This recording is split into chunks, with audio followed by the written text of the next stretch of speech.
कांदा उत्पादन शेतकरी मोठा अडचणीत सापडलेला आहे.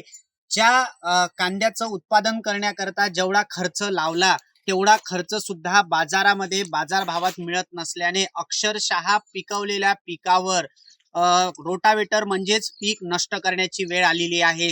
या मागे नेमकं काय कारण आहे, अशा करता आपण आज आलो आहोत शेतकऱ्यांच्या बांध्यावर. काही शेतकऱ्यांसोबत आपण बातचीत करणार आहोत, त्यांच्या व्यथा जाणून घेणार आहोत. माझ्या सोबत आहेत मूर्तिजापूर तालुक्यातील हातगाव येथील कांदा उत्पादक शेतकरी, त्यांच्यासोबत जाणून घेणार आहोत. काका नमस्कार. मला सांगा नमस्कार. की कांदा उत्पादन आपण किती वर्षापासून करत आहात? कांदा उत्पादन हे जवळपास 20 वर्षापासून चालू आहे करणं. पण कांद्याला भाव मिळत नाही.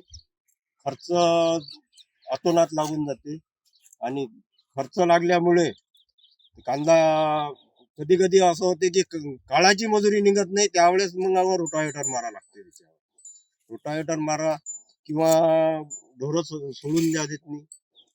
त्यानंतर वावर तयार करा, आणखी दुसरं पीक काहीतरी लावा. कारण की कसं आहे की शासन भाव ठरवून देते, पण कास्तकारापर्यंत भाव हा पोचतच नाही. हे मध्ये कुठेतरी गाळ होते कागदोपत्री, त्यानं कास्तकाराला त्याचं बेनिफिट मिळत नाही. अशी कधी वेळ आली आहे का आपल्यावर की आपण कांदा उत्पादन केला, त्याला भाव मिळत नाही आहे आणि तो कांद्याचं जे पीक आहे ते नष्ट करण्याची म्हणजेच रोटावेटर ते फिरवण्याची वेळ, किंवा अशी काय त्यावेळेस आपली मानसिकता असते, काय भावना असते? यावेळेस रोटावेटर मारायच्या वेळेस भावना अशी होते की एवढा मोठा आपण खर्च केलेला हा 1 रुपया सुद्धा निघत नाही आणि मार्केटमध्ये काढून जर नेतो म्हटलं तर उलटा घाट म्हणजे घाटा लागते. त्यासाठी आम्ही हे रोटावेटर मारले जाते त्यावेळेस इतकी भावना खराब होते की असं वाटते की आपण आपल्या मुलाले किंवा मुलीले किंवा झोडपे मारून राहिलो, अशा अवस्था खराब होते कास्तकार. त्यावेळेस जर कधी जर मनात आला तर भावना इतकी भडकेल असते की आपण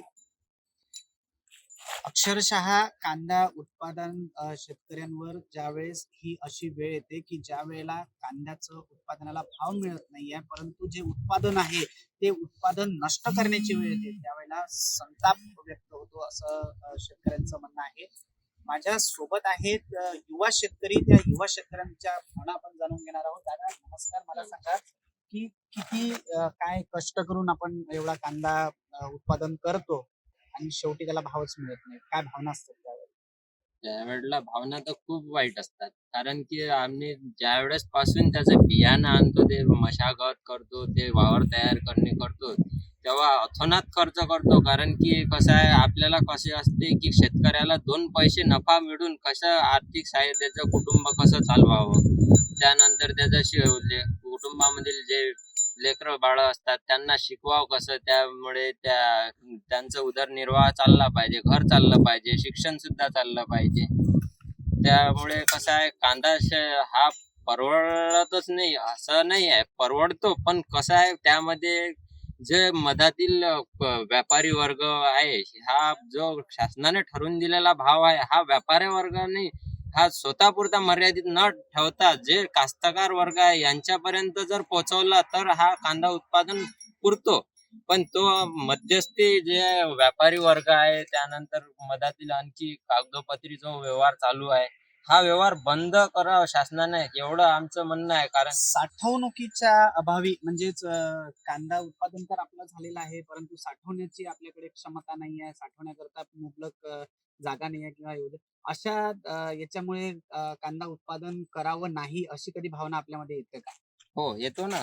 कारण की आमच्याकडे साठवणूक करण्यासाठी जागा उपलब्ध आहे, परंतु जागा उपलब्ध असून भागत नाही. आमच्याकडे साठवणूक करण्यासाठी त्याला चाळ तयार करावं लागतं, सेट तयार करावा लागतो. तो सेट तयार करण्यासाठी आम्हाला कांद्यामधून नफाच मिळत नाही. त्यामुळे आम्ही ते कांदा चाळ तयार करू शकलो नाही. आणि जे शासनाने ठरवून दिलेलं होतं की अर्ज करा, आम्ही तुम्हाला त्याच्यामधून काही सबसिडी देऊ, सबसिडी नंतर तुम्ही कांदा चाळ उभारू शकाल, ते अजूनपर्यंत आम्हाला मिळाली. ती जर मिळाली तर कांदा साठवणूक केली तर 2 पैसे नफा पण मिळू शकतो, कांदा साठवणूक होऊ शकतो. परंतु शासनाने मान्यता दिली तिकडनं, परंतु जे मधातील वर्ग जो असतो त्यांनी अजूनपर्यंत शेतकऱ्यापर्यंत पोहोचवला नाही. कारण की माझ्या वैयक्तिक स्वतःच उदाहरण सांगतो की मी 5 वर्षापासून अर्ज दरवर्षी रिन्यू करतो महाडीबीटी पोर्टलवर, परंतु आजपर्यंत सुद्धा माझा अर्ज मंजूर होऊन आलेला नाही आणि मला कांदा चाळ मिळाली नाही. एकंदरीतच जर पाहायला गेलं तर प्रशासनाच्या वतीने शेतकऱ्यांकरता विविध योजना तर काढल्या जातात, परंतु शेतकऱ्यांपर्यंत या योजना पोहोचतच नाहीत. गेल्या 5 वर्षांपासून मी ई पोर्टलवर अर्ज दाखल केलेला आहे, परंतु अद्यापही कांद्याच्या चाळीकरता मला अद्यापपर्यंत अनुदान मिळालेलं नाही.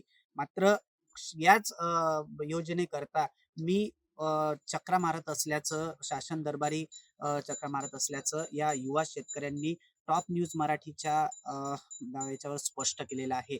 प्रतीक कुऱ्हेकर, टॉप न्यूज मराठी, अकोला. तुमची car, electric panel, data server आगीपासून सुरक्षित आहे का? नाही? मग आजच बसवा F protect temperature activated fire suppression device.